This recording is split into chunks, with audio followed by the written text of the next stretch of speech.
How important is it for you to be able to make and communicate important life decisions, retain information, and maintain your independence well into later life? Now, since 2018, an estimated 50 million people are going to be suffering with dementia, set to triple by 2015.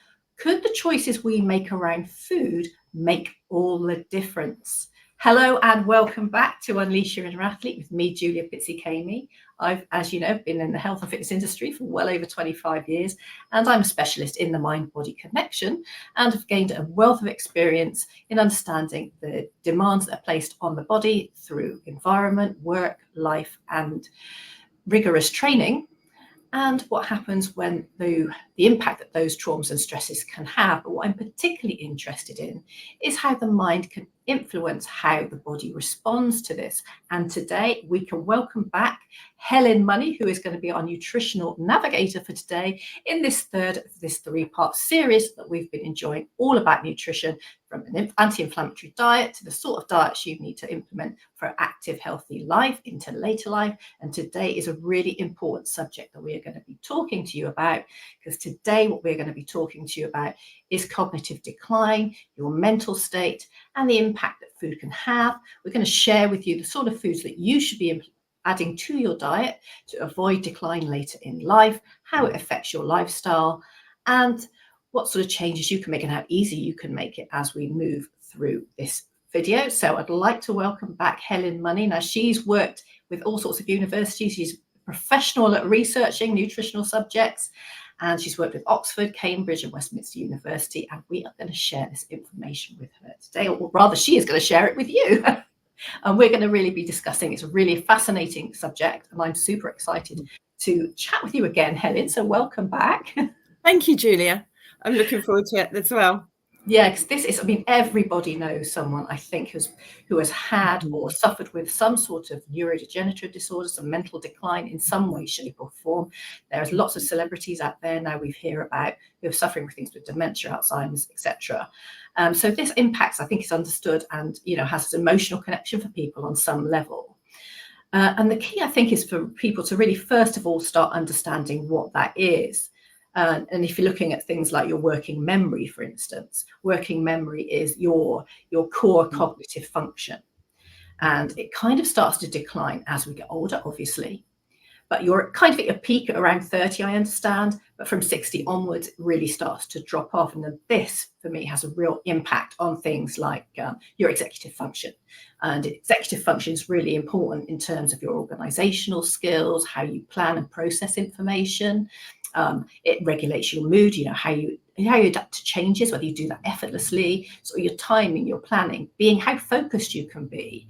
But it could really affect all tasks in life if this starts to decline, but also your health, because if you're somebody who likes to be active and wants to maintain that active lifestyle, once you start to lose this working memory, cognitive decline, executive function, it's really going to affect things like spatial awareness, your response and reaction time. So if you're very active, you're actually putting yourself at higher risk of injury. And as we know, as we get older, if you're not super fit and healthy, then it's going to slow that process down of recovery from any sort of injury.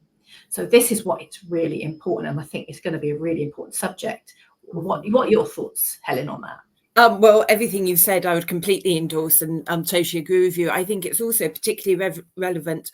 Obviously, you've been talking about cognitive function and brain decline in later years, but we also need to remember that people are working for longer now. So it's actually their workplace performance as well. People aren't retiring.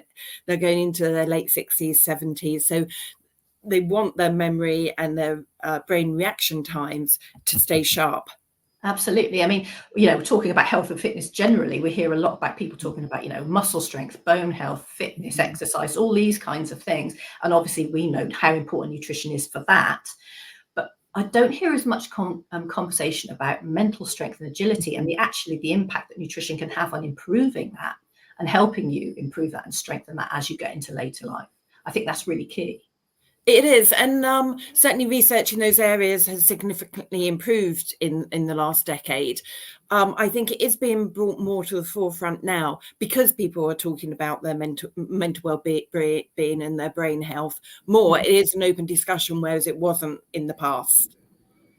So what, from your perspective, I mean, we did on our last video, we did on the anti-inflammatory. We know the importance of having an anti-inflammatory diet and how that can impact things like Alzheimer's and, as I said, relationship disorders, all those kind of things.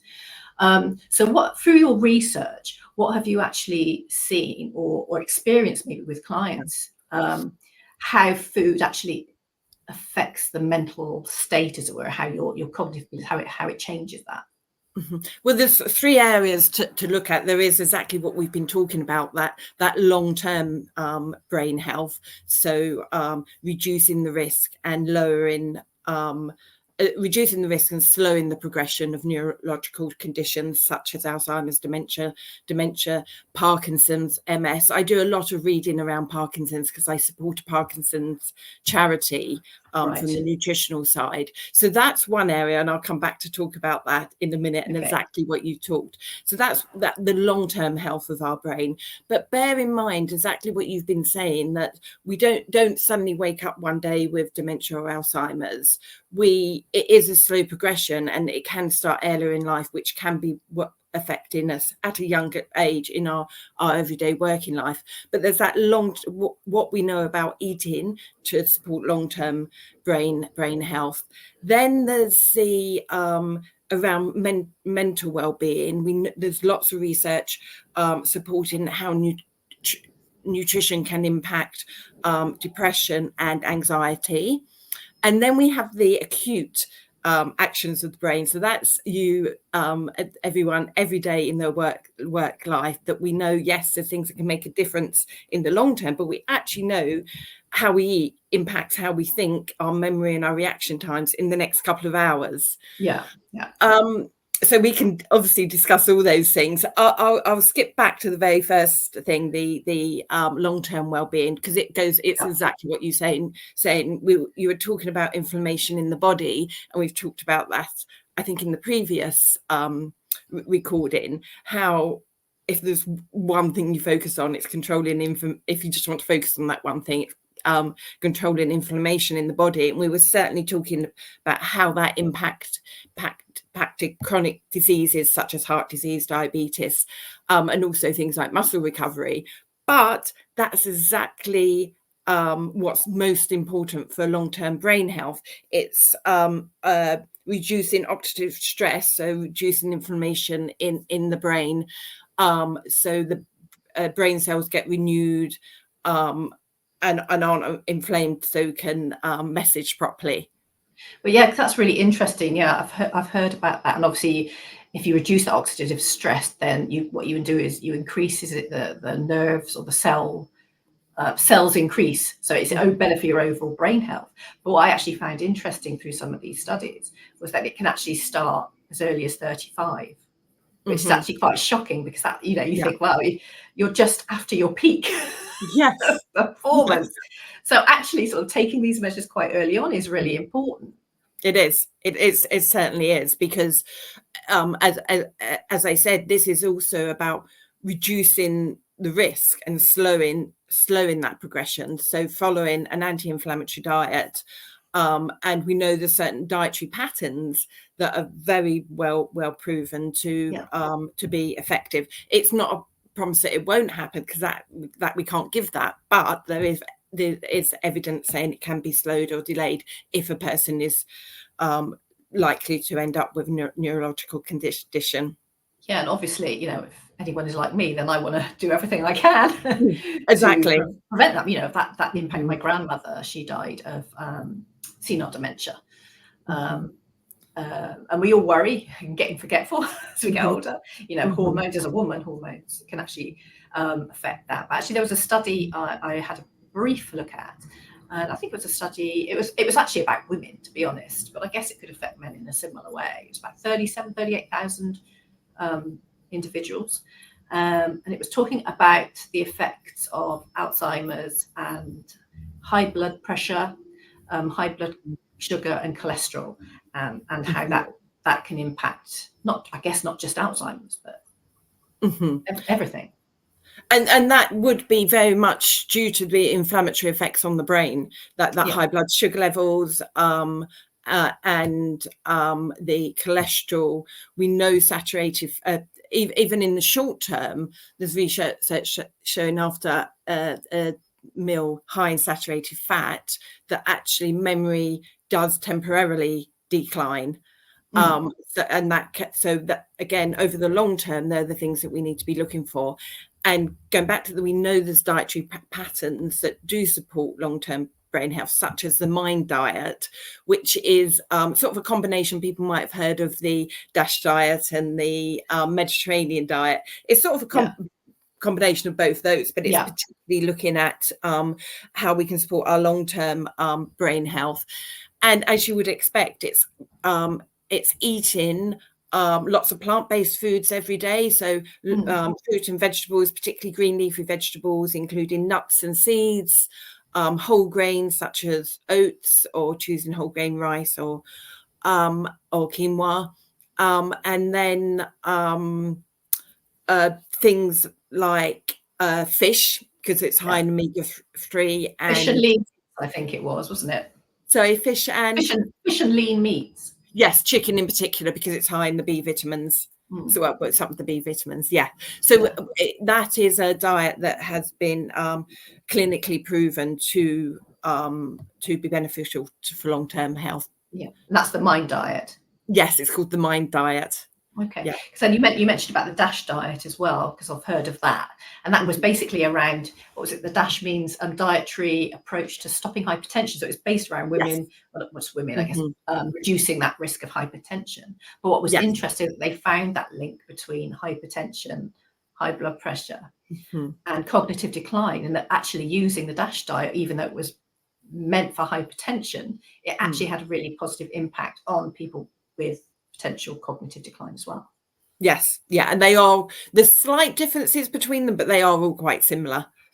Okay, so what else could people be doing? Obviously, you've got two diets there, MIND diet and DASH diet.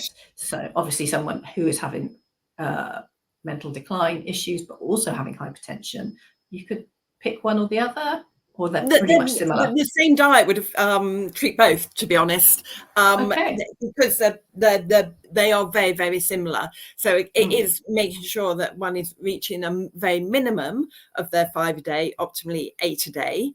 So you would be looking to get 8 fruit and vegetables a day, couple of fruits, five vegetables.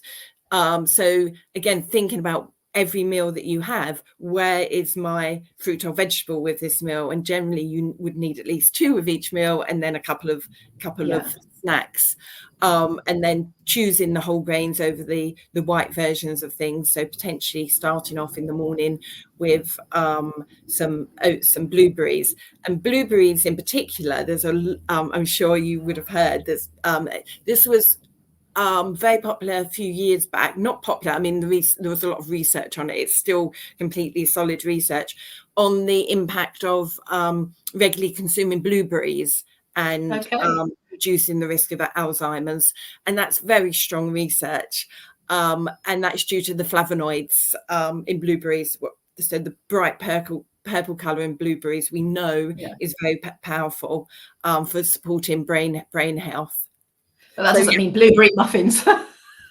Unfortunately not. But you're going to eat a blueberry, make sure there's some if you're going to eat a muffin, make sure there's some blueberries in it. But no, it would be putting some on your breakfast, even snacking on them. If you're someone that likes to nibble, rather than nibble on non-sweets, nibble on blueberries. Perfect. Have a pack of blueberries next to you. I've also got clients that freeze blueberries and have them as a snack, and they particularly enjoy them. So there's lots of, or you can put them in smoothies, there's lots of ways to get blueberries. So it's actually quite simple to add those things into your diet. You don't necessarily have to follow a rigid DASH or MIND up, but you can actually start implementing, just putting more of this, mixing them in with just some food you have every day. Really, it's very simple. It's just a few simple changes. And if we're looking at ways to get things like nuts and seeds in your diet, it's things like throwing a handful of nuts in a stir fry if you're having a stir fry, or sprinkling your salads with seeds. I love seeds on salads because I like that crunchy texture it gives. Yeah, that's a good idea. So you mentioned as well about sort of that sort of overall well-being side of things, I guess. But then you moved on and you wanted to discuss about sort of more performance-based sort of executive function, all this kind of thing, and what you could be eating for someone who is maybe still working. Because when you hit 40, you don't necessarily, we're not all lucky enough to be able to retire. So you still have to function at your very best, and obviously that is going to really impact, the results you're getting and your business, and obviously the wider people that maybe you employ if you start to suffer mental decline, because you're just not going to be able to operate in the same way. Yes, certainly. And even without that mental decline, we know that there's foods that do actually make a difference in the acute function of the brain. And if we take a step back and look at two things, first of all, the brain on average weighs 2% of our body weight, but actually requires on average 20% of our basal metabolic rate of energy. So that if we just take a step back and think about that one thing, how much energy the brain needs to be working. So if we're in a long-term calorie energy intake deficit, that will be impacting the brain. I mean, that's quite significant. 20% of our energy is taken from the brain. That is, I had no idea about that. Yeah, I know, it's huge, isn't it? And the brain works off glucose. So ideally what it is sufficient glucose available. So we eat sufficient amounts of carbohydrate. Now this has to be a balance, but we eat sufficient amount of carbohydrate to provide the brain with that glucose. So particularly if we're going to do something quite challenging, like maybe if we're going into a meeting, having some carbohydrate before that meeting to provide the brain with some glucose. However, the brain can make energy. We can convert proteins and fats into glucose that the brain can then use, but obviously that's a longer process. We're talking about split seconds here, but actually if we're trying to be on top of our game in a meeting, it's actually being as quick, wanting everything as quick as, the brain to be working as quick as possible. So it's having enough energy, it's ensuring there's sufficient glucose for the brain, but not too much, because obviously we've already talked about the negative impacts for high blood sugar levels on causing inflammation on the brain. And we know, again, a high sugary diet isn't good for the brain.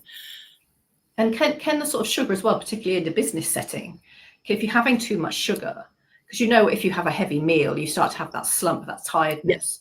Can actually too much sugar make you just a little bit too sleepy as well, even if it's in the morning? Because if we have too much sugar, too much fast release sugar, so sugar fast release carbohydrate, it creates a rise in blood sugar levels, then a big crash. So actually that's not what we want. We want those complex carbohydrates, but they come from things like vegetables and whole grains, which are exactly what's good for our long-term brain health, that actually provide that consistent feed into the brain. Where this is different is in certain, I'll just say this as an aside, but then I'll go back to what we're focusing on, that in certain conditions like epilepsy, which is a neurological condition, the dietary recommendations are actually to bring carbohydrates right down, and that's why the keto diet was developed, because of how that works on and supports an epileptic brain. So there are some cases that actually taking carbohydrates out of the diet are beneficial, but for what we're talking at the moment, I would be recommending that people are having some carbohydrate in their diet, but that very much that whole grain. And if we're talking about eating, I mean, again, this was research that was very well publicized a few years ago. Can you hear me still? Yes, I can hear you. That there was a lot of research on children's performance at school and how much better children performed in memory and in their learning ability if they'd had breakfast in the morning, which obviously that can be translated to adults as well. So having enough energy for the brain, I'd be recommending having some carbohydrate to provide glucose for the brain, especially before those big meetings. We hydrate. Let's go to hydration next. Hydration is really, really, really important for the brain. As little as 2% dehydration, which is probably only not having drunk about that much water a day, we see a significant difference in concentration levels. So do you find that people probably, I mean, you know, when I talk to people, I don't think people do drink enough water. They don't understand, even if you're not doing any physical activity, how much fluid you lose throughout the day, how much your body is using that up, and you're not replenishing that. And that can be actually affecting your performance. So it's not necessarily that you're having a medical problem, but if you're looking at things like hydration, what is your intake over the time? I mean, the body is 75% water, and you're not you're not even having hardly a glass of water a day, or you know, not much more than that. Then that is going to significantly impair your ability. Yeah, certainly concentration levels. And guidance is actually 8 glasses, not 8 pints, but 8 smaller glasses of water a day, about a litre a day for the average person. But there's things to consider there. If there is quite a lot of high performing people, actually, are sports people as well. So it's making sure after a training session you have rehydrated before sitting down to do some work so you can concentrate. But then also, I talk a lot all day. Perhaps I just talk a lot full stop. And again, if you're in meetings and having to be speaking a lot, again, that dehydrates. So staying hydrated, having that glass of water or bottle of water next to you all day is really important, just to get into the habit of just keep sipping it. Because what you don't want to do is drink a whole litre in one go, because more will pass through you rather than being retained. So sipping water all day is beneficial. So we've covered eating enough, glucose, because that's what the brain runs off, hydration. Coming back to blueberries, there is research even that having blueberries quite a lot. It's 100 grams of blueberries, but that is quite a lot of blueberries in one go. Actually, then 2 hours later, we do see an uptick in cognitive reaction times. So again, we know those flavonoids working on the brain are good for the long term, but also we see them having a short-term acute effect as well, going up, that impacting the brain's functioning for the next couple of hours.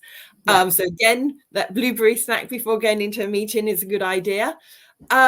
And then if we look at vitamins and minerals, a number of the vitamins and minerals are actually neurotransmitters. So if we think about calcium, iron, zinc, and what might the other and B vitamins. So they're actually neurotransmitters. So they're actually used, those nutrients are used to message from the brain.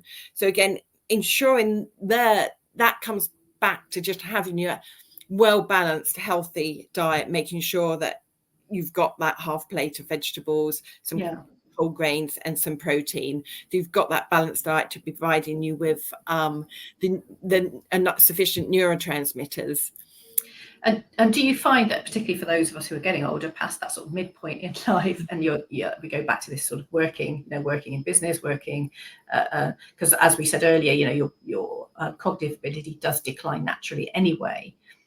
Do you find, having worked in the city yourself, that actually a lot of people do not prepare well or start their day well because they're not consuming breakfast, or they're having a croissant or something on the go, and then they're not eating well enough during the day either? So that's all going to be impacting, and can, even if we go back to when you started, when we were younger, because we mentioned about it can start much younger, is if you're not taking those steps younger in life, and then you're continuing through your life to not eat properly, you get into that high performance area of business, particularly if you're working at the city like in London or somewhere like that, and you're not then eating properly, you're not setting yourself up for the day, then that is going to even more impact the effect, isn't it? Am I making sense with that? Yes, you are. Yes. So yes, it's eating the nutrients that support your brain, and eating in a dietary pattern that supports the brain will affect your performance on the day due to reaction times and recall memory and concentration, but also longer term. So we'll slow the decline of your brain. So as one would expect that a person potentially becomes more senior as they age, actually that's when they really need to have really slowed that cognitive decline, so they can still have an agile brain when they're in a senior position at an older age. And if someone say they've not done well with their diet or their health, but now they're realizing as they get to that midlife point that they want to make those changes, they could be considering, well, it's too late now, it's not going to have any impact if I start now. But surely if they start making those positive changes from today onwards, then it could potentially slow that process down or give you a better experience, so it's not impacting you to the extent that maybe it would have done otherwise. Yeah, certainly I would totally agree with that. And probably where I've read the most research around that is around Parkinson's. Really? That diet can slow a high antioxidant diet can slow the progression of the symptoms of Parkinson's. Yeah. So, and if you notice that there's an increase in things like motor neurons disease and Parkinson's, because I've certainly been hearing more about it more over recent years.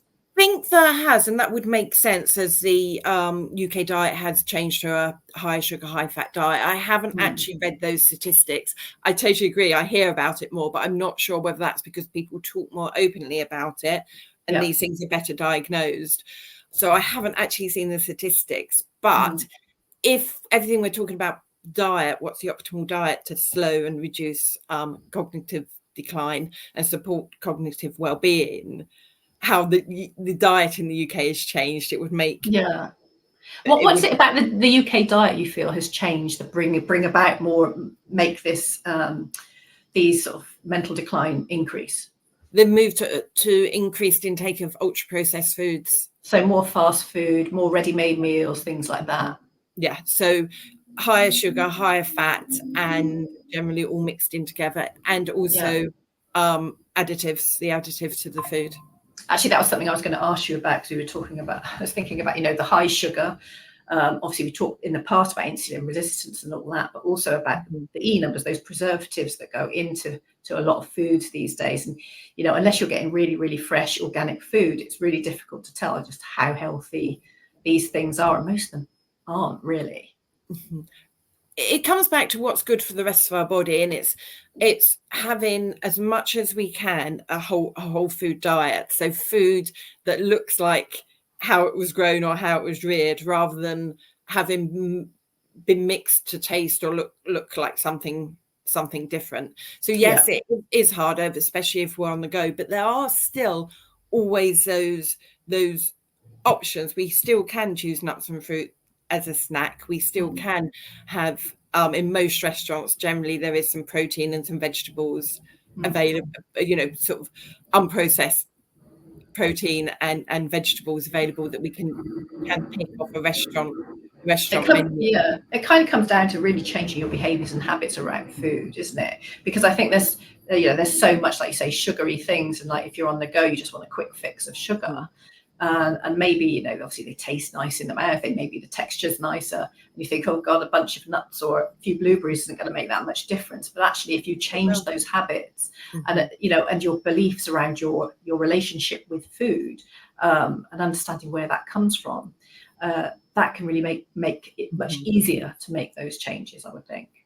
Yeah, I would certainly agree with that. And I know I've mentioned this previously, but the two things that are really important are planning, and I know that sounds dull and boring, but knowing majority of the time what you're going to eat, where that's going to come from, and that's even if you're in an office, knowing what snacks are available to you at work. So going for the fruit bowl or whatever, rather than perhaps if there's some chocolate there instead, or carrying snacks on you if you're a person that's on the move a lot.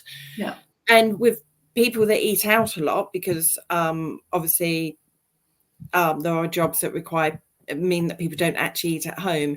It goes back to, if you're eating out for business, see it as part of your healthy diet that's going to support your well-being, both your body and your brain well-being. and save those, choosing purely for the flavour and the experience for those celebration meals.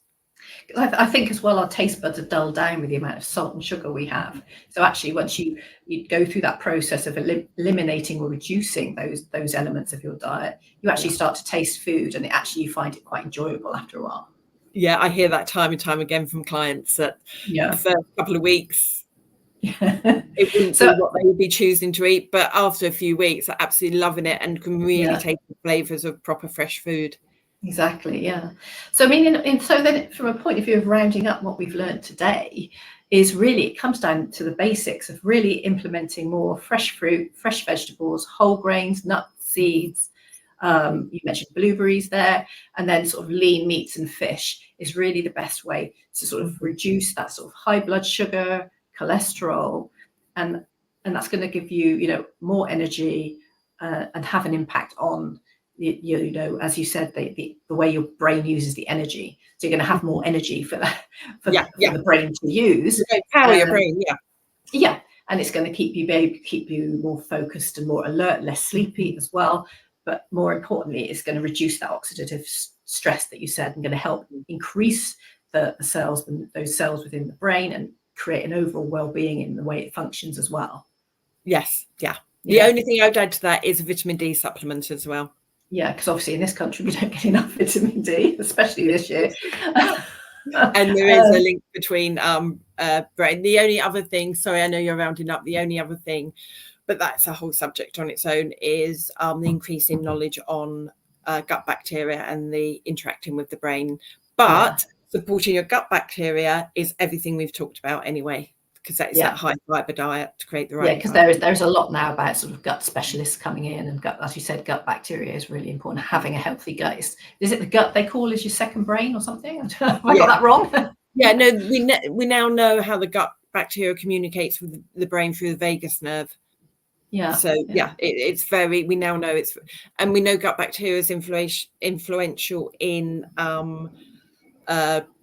inflammatory processes, but also there's lots of research now supporting gut bacteria's impact on mental health, such as depression, conditions such as schizophrenia, anxiety, so yes, there's a lot of research on that, but that comes down to obviously eating the live bacteria, but most importantly, actually having a high fibre diet to create the right environment, which will come from eating through fruit, vegetables, whole grains, nuts, seeds, beans and pulses.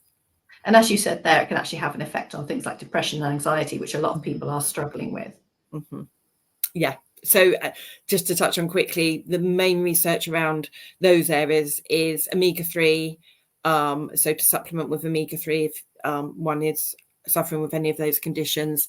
Vitamin D, the link with vitamin D is not completely known yet. So the link with omega-3 is that it's to do with the cell membrane, brain cell membrane. Vitamin D, it's not completely understood yet, but it is known there is a link between vitamin D deficiency in those conditions and the gut bacteria. Yeah, so all these things, if you limit those nutritions, you can change your gut bacteria, as you said, and get those right nutrients. It really is having a huge difference on your life. Yes. Oh, well, this has been really fascinating. I've loved this subject. I'm certainly going to go away and look at in my cupboards and my fridge, but I think I'm pretty good. But I do enjoy the odd bit of muffin. But that's fine. That odd bit is absolutely fine, and I would never say never ever eat a muffin. It's about balance, and we don't have to have that. Everything we've been talking about needs to be the majority of our diet. Yeah, because I think that's another thing people worry about. I'm going to have to give up all these wonderful things I love, like a glass of wine or a cake or a pizza, whatever. Actually, it's like having a balance. Sorry? On the mind diet, red wine is actually recommended. Right, go out there, people, get the mind diet. One glass. That's one of the main differences between. But one glass of red wine is actually not a day. It's actually part of the guidance for the mind diet. Does the red wine, is it have flavonoids in it? Yeah, exactly. It does. Yeah. Yeah. Brilliant. So recommendation there from our expert. Go on the wine diet and drink your wine. Oh, well, this has been really great, and I really thank you for sharing over the last 3 episodes, your knowledge, your wealth of knowledge, which I know is going to help everyone. But this one in particular, I think, is of real importance as you move on, because it's something that's really going to affect a lot of people as you get from 40 and beyond, and is a concern. And if anything you can do to make that, reduce that risk, limit that risk, I think adding this particular type of nutrition into your daily routine is going to really have a really important and positive impact on life and everything you want to do moving forward. So thank you, Helen. And thank you, everyone, for listening to us today. And we'll be back next month. We're going to be going more into the mind. And we've got a golf pro coming with us next month. So I look forward to speaking to you and sharing all that information with you next time here on Unleash Your Inner Athlete. Thank you.